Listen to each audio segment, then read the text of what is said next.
The Bible says that forget not the stone out of which you were healed. People forget so quick in life. Many people have short memory. I have learned over the years not to forget where I have come from. And it is a curse to forget. It is unrighteous to forget. The Bible says God is not unrighteous to forget your labor of love.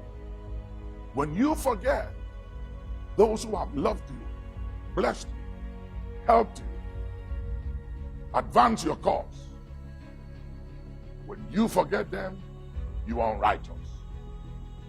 But when you remember those who helped you and have loved you and cared for you, and you show gratitude, it gives you longevity. Gratitude gives longevity, and ingratitude will cut you short. So learn to be grateful. Learn to be thankful. Learn to remember. Don't forget where you came from. So many people in life forget the person who helped them. They forget those who connected them, gave them exposure, introduced them, took their hand, and took them somewhere. As soon as they arrive at the point in life, they think they've made it. In life, you can never hit the height of life that you get out of it. There's always room for improvement.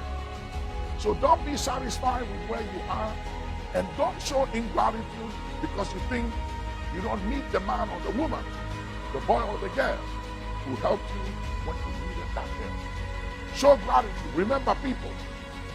Help people. Learn to say thank you. Have an attitude of gratitude and thanksgiving. It will take you far.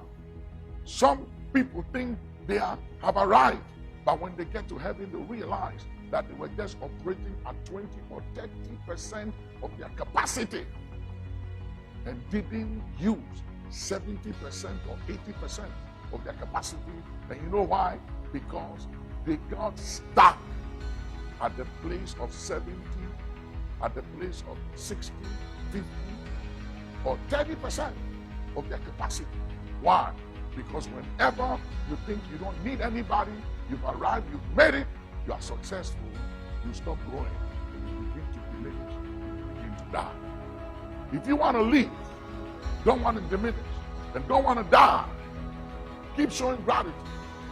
And remember where you came from. Remember others. Every now and then, God will say to David, remember, David, that you are a shepherd boy. And I took you from the sheepfold, and I made you king over Israel. And I gave you your master's throne and your master's wives. God always reminded David. In Deuteronomy 8:18, God said, remember the Lord thy God. Why? Because success, wealth, power, money can make you forget. And God said, remember. Remember that success and power and influence has expiry dates. And for every action, there are consequences. So you might be powerful right now. You may have millions of dollars in your bank account and outside your country, in foreign account.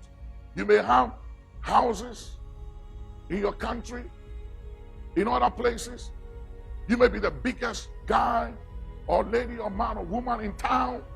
You may have everything. Maybe you are mega. You are the biggest voice and person. You are private jet. You are loaded.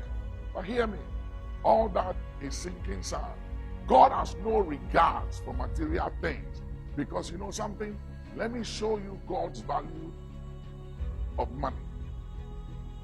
The streets in heaven, they are made of gold. That is how insignificant money is to God. He sees money as nothing. So if your confidence and who you are and how you relate to others, and especially those who have helped you in life before, is derived from material wealth, blessing, and money, or influence or power, you are to be pitied among all men.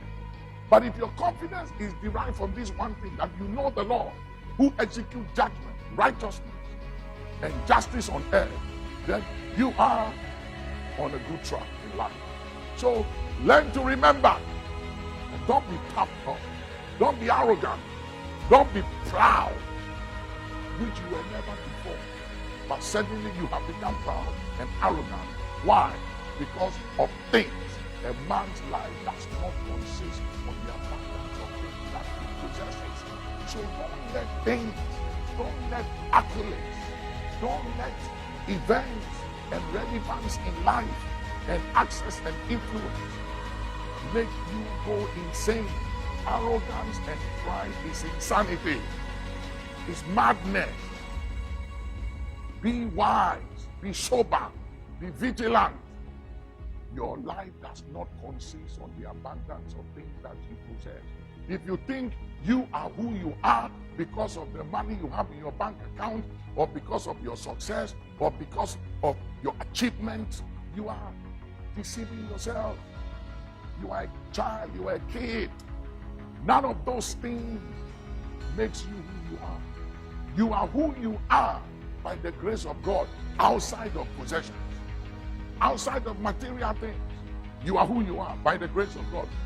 I am what I am by grace, not by money, not by buildings, not by investment, not by achievement, not by success, not by how big or large I am.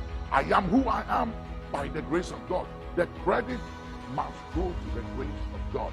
Let's give God the credit, and let us not be anything outside of grace. And you will live long and you will go far. Remember, gratitude gives longevity. Ingratitude will cut you short. Show gratitude and live long.